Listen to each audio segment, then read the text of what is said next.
নমস্কার। আমরা এলাম প্রাইমারি টেট পরীক্ষার নমুনা প্রশ্ন উত্তর নিয়ে। কথা দিয়েছিলাম যারা টেট পরীক্ষায় বসছেন, প্রাইমারি টেট 2023 পরীক্ষায় যারা বসছেন তাদের প্রস্তুতির জন্য আবারও লাইভে আসব। টিচার্স এলিজিবিলিটি টেস্টের 5টি ভাগে প্রশ্ন এবং উত্তর থাকে। 5টি ভাগে প্রশ্ন থাকে, তার উত্তর করতে হয়। প্রতিটি পর্বের প্রশ্নের মান থাকে 30। যেমন শিশু মনস্তত্ত্ব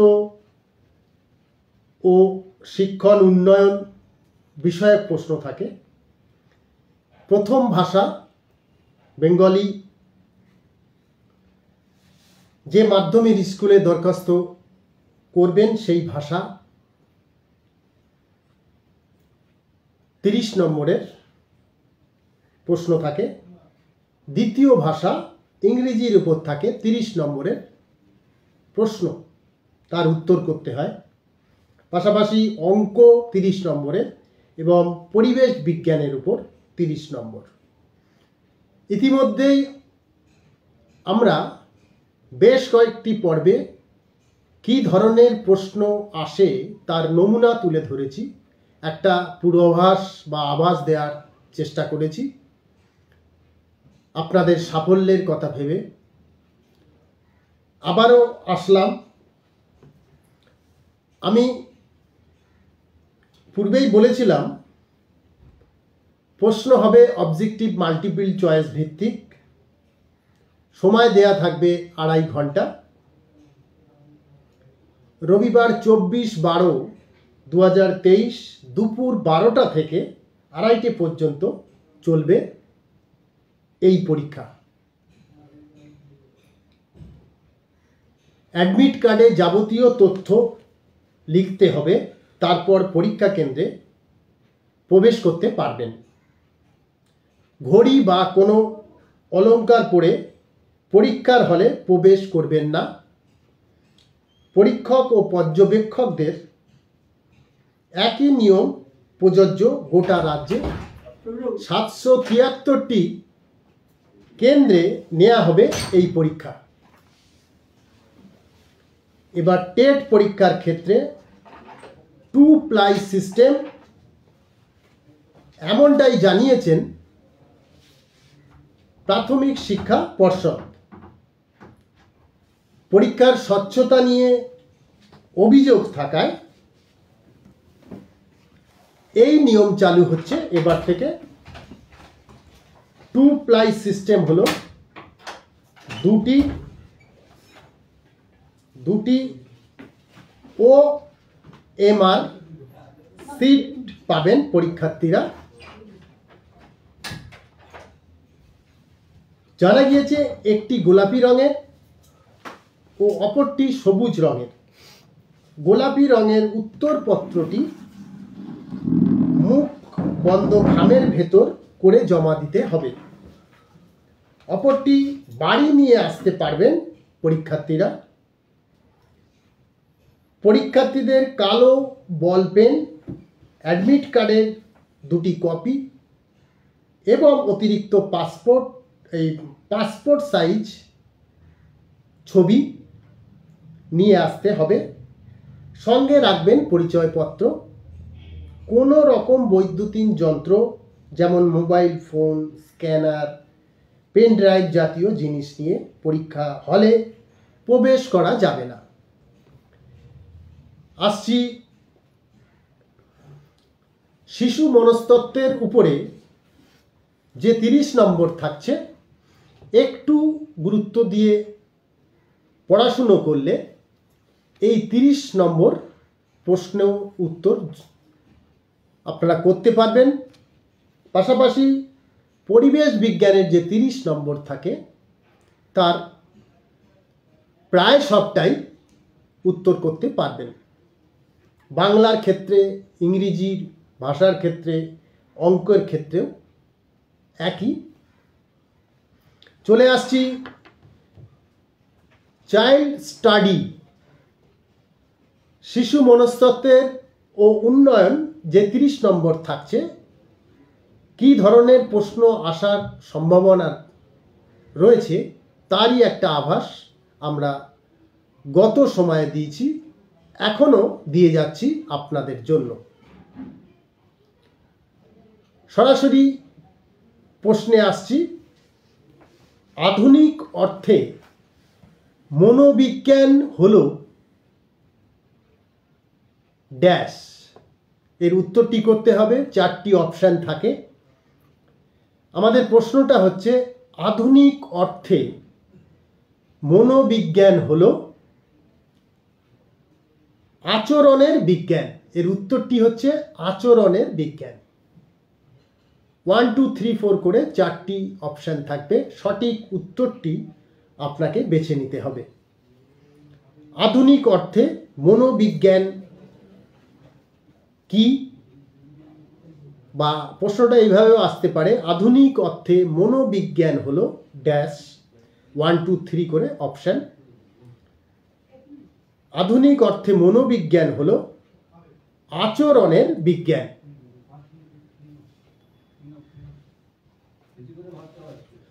আসছি পরবর্তী প্রশ্নে। শিশু কেন্দ্রিক শিক্ষার জনক কে? আমাদের পরবর্তী যে প্রশ্নটায় আমরা আসছি, চাইল্ড স্টাডি, শিশু মনস্তত্ত্বের উপরে যে 30 নম্বর থাকছে, সেই পাঠটিতে যাতে সফল হতে পারেন তারই কিছু গুরুত্বপূর্ণ প্রশ্নে আমরা আসছি, আপনারা নজর দিন। কাজকেরিয়ার আমার বাংলার সৌজন্যে এই বিশেষ ক্লাস আমরা করছি। আমাদের বিশেষজ্ঞ টিম নিরলস পরিশ্রম করে আপনাদের প্রাথমিক টেট পরীক্ষায় যাতে সাফল্য পেতে পারেন তার জন্য নমুনা প্রশ্ন উত্তর আমাদের এই বিশেষজ্ঞ টিম করেছে। আমরা পাটে পাটে আপনাদের জানাচ্ছি, আপনারা অনুষ্ঠান দেখুন। আমাদের প্রশ্ন ছিল শিশু কেন্দ্রিক শিক্ষার জনক কে? এক্ষেত্রেও প্রশ্নের 4টি অপশান থাকবে। শিশু কেন্দ্রিক শিক্ষার জনক কে? এই প্রশ্নের উত্তর আপনারা অনেকেই জানেন যারা এই পরীক্ষায় বসছেন। প্রাইমারি টেট 2023 এই পরীক্ষায় যারা বসছেন, শিশু কেন্দ্রিক শিক্ষার জনককে উত্তর হচ্ছে রুশো। রুশোকে শিশু কেন্দ্রিক শিক্ষার জনক বলা হয়। আসবো পরের প্রশ্নে। এই প্রশ্নটিও শিশু মনস্তত্ত্বের উপরে। ত্রিভাষা শিক্ষা, এই কথাটা আপনারা অনেকেই শুনেছেন। আমাদের প্রশ্নটা হচ্ছে ত্রিভাষা শিক্ষার কথা কোন কমিশনে বলা হয়েছে? ত্রিভাষা শিক্ষার কথা কোন কমিশনে বলা হয়েছে, এটাই ছিল প্রশ্ন। খুবই গুরুত্বপূর্ণ প্রশ্ন। প্রশ্নটা ঘুরিয়ে আসার একটা সম্ভাবনা থেকে যাচ্ছে। ত্রিভাষা শিক্ষার কথা কোন কমিশনে বলা হয়েছে? উত্তর হচ্ছে কোঠারি কমিশন। কোঠারি কমিশনে ত্রিভাষা শিক্ষার কথা বলা হয়েছে।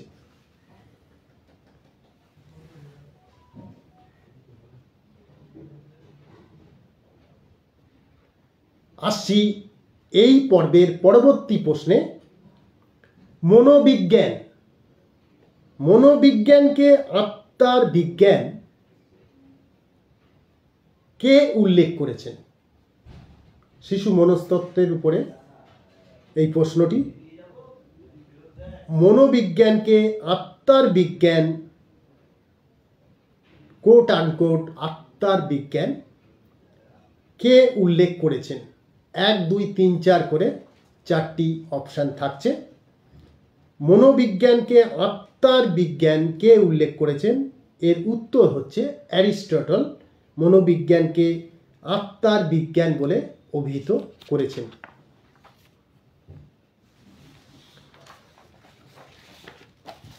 আমরা রয়েছি শিশু মনস্তত্ত্বের উপরে বেশ কিছু গুরুত্বপূর্ণ প্রশ্ন নিয়ে। পরবর্তী পর্যায়ে আমরা আসব পরিবেশ বিজ্ঞান সংক্রান্ত একগুচ্ছ প্রশ্ন নিয়ে। এইসব প্রশ্নগুলি পরীক্ষাতে আসার সম্ভাবনা থেকে যাচ্ছে। এই ধরনেরই প্রশ্ন আসার একটা আভাস আমরা দিচ্ছি, আপনারা প্রিপারেশন নিন। কয়েক ঘন্টা বাদেই পরীক্ষা, আমাদের এই অনুষ্ঠান দেখুন। আপনাদের প্রাইমারি টেট পরীক্ষার চর্চার জন্যই আমাদের এই অনুষ্ঠান। শিক্ষায় প্রকৃতিবাদের প্রবক্তা কে?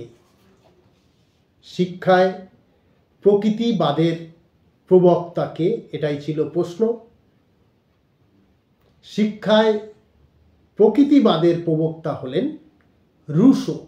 রুশোকে প্রকৃতিবাদের প্রবক্তা বলা হয়। চারটি অপশন থাকবে এই প্রশ্নে, উত্তরটি হচ্ছে রুশো। শিক্ষায় প্রকৃতিবাদের প্রবক্তা হলেন রুশো। এক ঝলকে বেশ কিছু গুরুত্বপূর্ণ প্রশ্নে আমরা আসছি, আপনারা নজর রাখুন, খুবই গুরুত্বপূর্ণ। রাধাকৃষ্ণ কমিশনের নাম আপনারা শুনেছেন। আমাদের প্রশ্নটি হচ্ছে রাধাকৃষ্ণ কমিশনের আর এক নাম কি? রাধাকৃষ্ণ কমিশনের আর এক নাম কি, এটাই ছিল প্রশ্ন। রাধাকৃষ্ণ কমিশনের অপর নাম হচ্ছে বিশ্ববিদ্যালয় কমিশন। পূর্ব নাম হচ্ছে রাধাকৃষ্ণ কমিশন, এর অপর নাম বিশ্ববিদ্যালয় কমিশন। আসব এই পর্বের আরো একটি গুরুত্বপূর্ণ প্রশ্নে। রবীন্দ্রনাথ ঠাকুর ধর্মশিক্ষা গ্রন্থ লিখেছিলেন কত সালে? 1, 2, 3, 4 করে চারটি অপশন থাকবে, A B C D. Rabindranath ধর্মশিক্ষা গ্রন্থ লিখেছিলেন কত সালে? উত্তর হচ্ছে 1911 সালে রবীন্দ্রনাথ ঠাকুর ধর্মশিক্ষা গ্রন্থ লিখেছিলেন।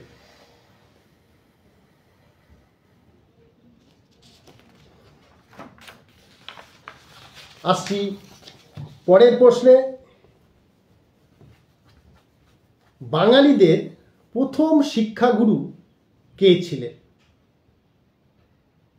খুবই গুরুত্বপূর্ণ প্রশ্ন। বাঙালিদের শিক্ষা সংক্রান্ত প্রশ্ন। বাঙালিদের প্রথম শিক্ষাগুরু কে ছিলেন? এই ধরনের প্রশ্ন আসার সম্ভাবনা আছে। প্রশ্নটি ঘুরিয়েও আসতে পারে। বাঙালিদের প্রথম শিক্ষাগুরু কে ছিলেন? উত্তর 1, 2, 3, 4 করে অপশন থাকবে। উত্তরটি আমি বলছি, বাঙালিদের প্রথম শিক্ষাগুরু ছিলেন বিদ্যাসাগর। বিদ্যাসাগর মহাশয় বাঙালিদের প্রথম শিক্ষাগুরু, ঈশ্বরচন্দ্র বন্দ্যোপাধ্যায়। আসছি পরের প্রশ্নে।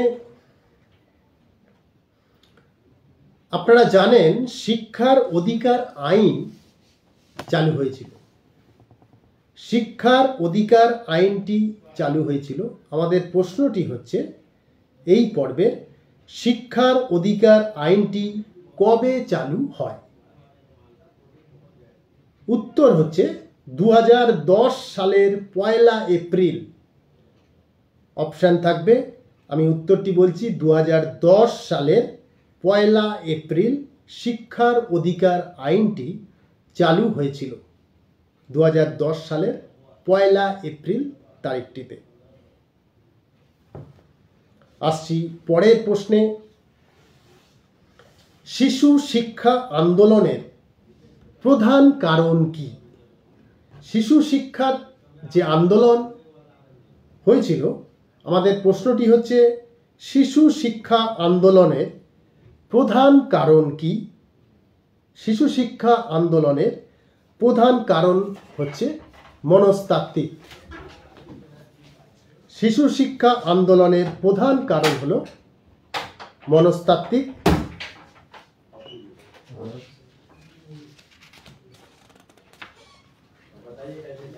আসবো পরের প্রশ্নে।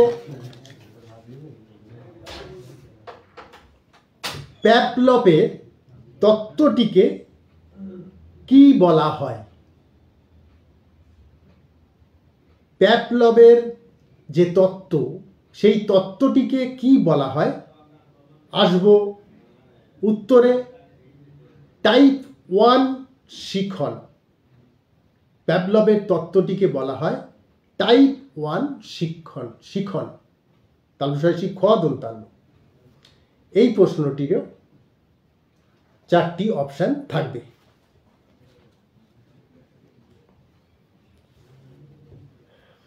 শিশু মনস্তত্ত্ব ও উন্নয়ন শিশু শিক্ষণের একগুচ্ছ গুরুত্বপূর্ণ প্রশ্ন। বুনিয়াদী শিক্ষা কে শুরু করেছিলেন? এক সময় বুনিয়াদী শিক্ষার প্রচলন হয়েছিল। আমাদের প্রশ্নটি হচ্ছে বুনিয়াদী শিক্ষা কে শুরু করেছিলেন? বুনিয়াদী শিক্ষা চালু করেছিলেন বা শুরু করেছিলেন গান্ধীজি, মোহনদাস করমচাঁদ গান্ধী। বুনিয়াদী শিক্ষার প্রচলন শুরু হয় গান্ধীজির দ্বারা।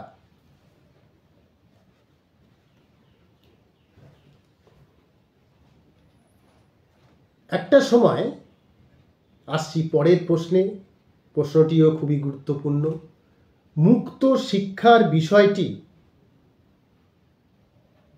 উল্লেখ করা হয়। মুক্ত শিক্ষার বিষয়টি, এই মুক্ত শিক্ষার বিষয়টির কথা কে প্রথম উল্লেখ করেছিলেন?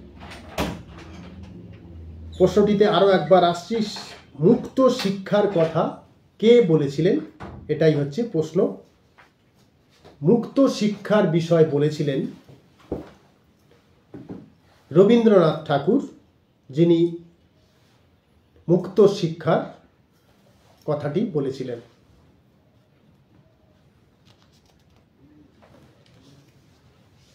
আসছি পরের প্রশ্নে, স্বয়ং শিখনের কথা কে বলেন?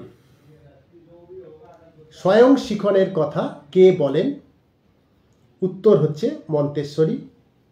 মন্তেশ্বরীর কথা আপনারা জানেন। স্বয়ং শিখনের কথা বলেছিলেন মন্তেশ্বরী। আসবো পরের প্রশ্নে। এবার যে বিষয়টিতে আমরা আসব সেটি হচ্ছে এনভায়রনমেন্টাল সায়েন্স। পরিবেশ বিজ্ঞানের উপরে 30 নম্বর থাকে। আমরা পূর্বেই বলেছিলাম শিশু মনস্তত্ত্ব ও উন্নয়ন নিয়ে 30 নম্বরের প্রশ্ন থাকে। এই ক্ষেত্রে 30 নম্বর পাওয়ার 4টে অপশান থাকে। 30 নম্বর পাওয়ার একটা সম্ভাবনা থাকে। পাশাপাশি পরিবেশ বিজ্ঞান, এনভায়রনমেন্টাল সায়েন্স, এতেও 30 নম্বরের প্রশ্ন থাকে। এক্ষেত্রেও 30 নম্বর পাওয়ার একটা সম্ভাবনা থাকছেই, যদি চর্চাটা ঠিক মতো করেন। আসবো পরিবেশ বিজ্ঞান সংক্রান্ত বেশ কিছু গুরুত্বপূর্ণ প্রশ্নে। এনভায়রনমেন্টাল সায়েন্স, এই আমাদের প্রশ্নটি হচ্ছে, সরাসরি চলে আসছি সেই প্রশ্নে, পশ্চিমবঙ্গের জাতীয় পশুর নাম কি? এইসব প্রশ্নে অনেকে বিভ্রান্ত হন।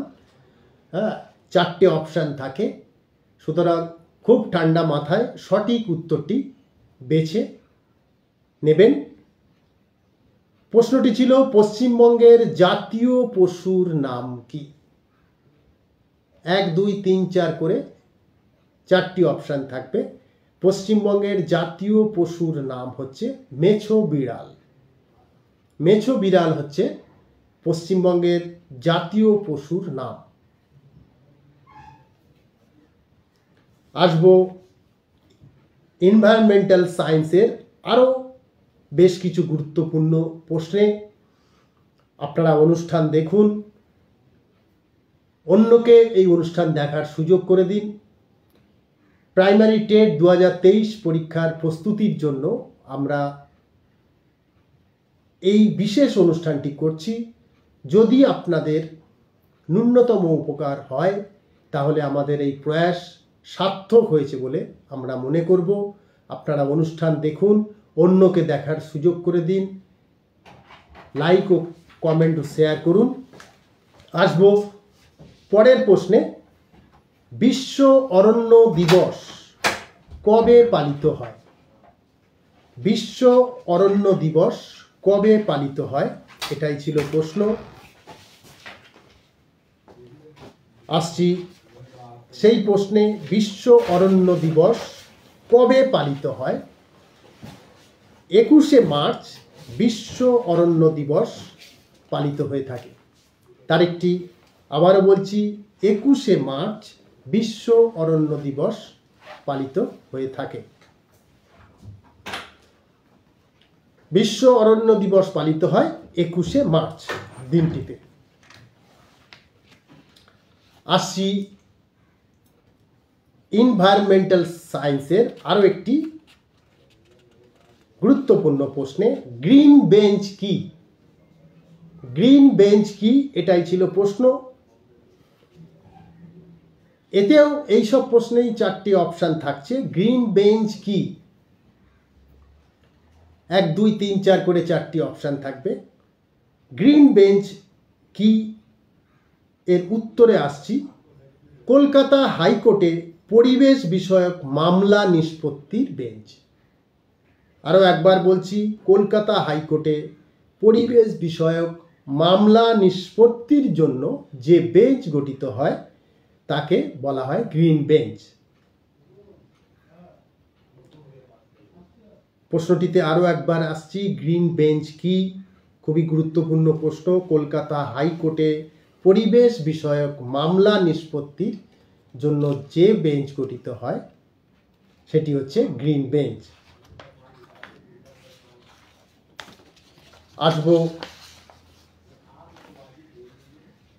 পরিবেশ বিজ্ঞানের আরও বেশ কিছু প্রশ্ন নিয়ে। আপনারা দেখুন, কিষাণ দিবস পালিত হয়, অর্থাৎ কৃষকদের জন্য যে দিবস। আমাদের প্রশ্নটি হচ্ছে, কিষাণ দিবস কবে পালিত হয়? কিষাণ দিবস কবে পালিত হয়, এই প্রশ্নটিও খুব গুরুত্বপূর্ণ। চারটি অপশান থাকবে, আমি সরাসরি উত্তরে চলে আসছি। কিষাণ দিবস কবে পালিত হয়?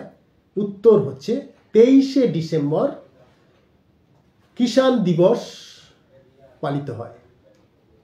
এই সালের বিষয়গুলি একটু গুরুত্ব সহকারে পড়াশুনো করবেন। কিষাণ দিবস যেমন পালিত হয় 23শে ডিসেম্বর, আমাদের দেশে এবং গোটা বিশ্বে বেশ কিছু গুরুত্বপূর্ণ দিবস আছে, সেই দিবসগুলো পড়াশোনার মধ্যে রাখবেন। আসার একটা সম্ভাবনা থেকেই যাচ্ছে। কিষাণ দিবস কবে পালিত হয়? উত্তর হচ্ছে 23শে ডিসেম্বর কিষাণ দিবস হিসেবে পালিত হয়। আসছি পরিবেশ বিজ্ঞান সংক্রান্ত একগুচ্ছ প্রশ্নে।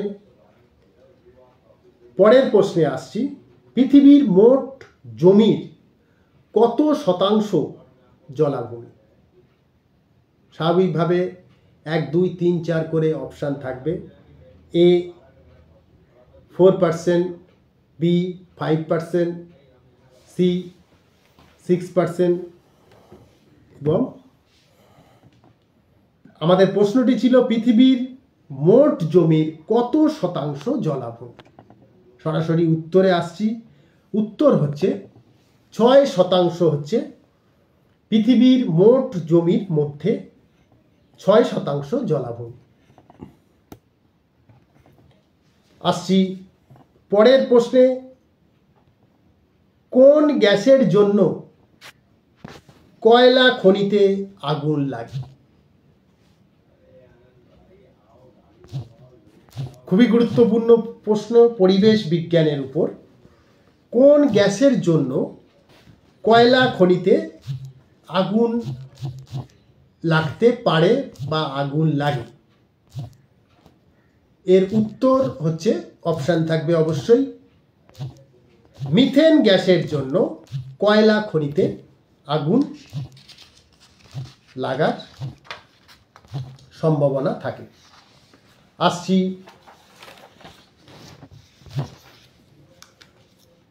পরিবেশ বিজ্ঞানের নেক্সট প্রশ্নে। আমরা জানি বন সংরক্ষণ আইন চালু হয়েছিল। বনকে বাঁচানোর তাগিদেই এই বন সংরক্ষণ আইন চালু হয়।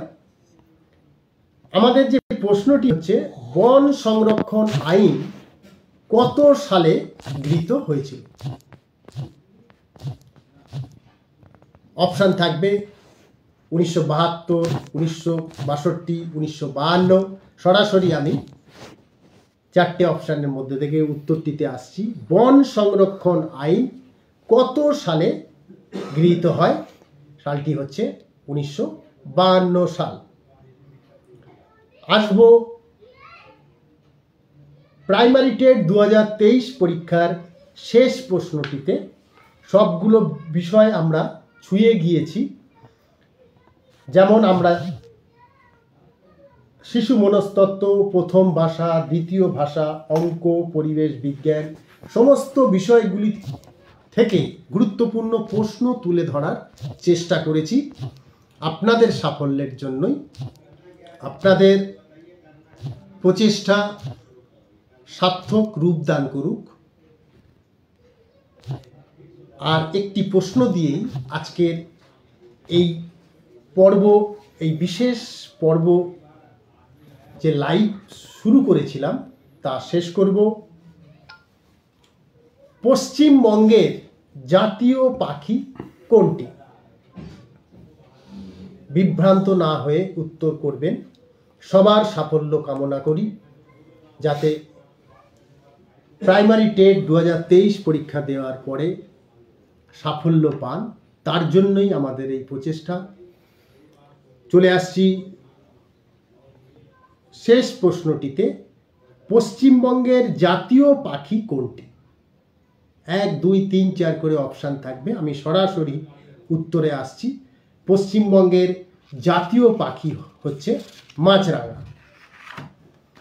আর এই প্রশ্নের সাথে সাথেই শেষ করছি আজকের লাইভ, বিশেষ লাইভ, যেটা ছিল প্রাইমারি টেট 2023 পরীক্ষাকে কেন্দ্র করে।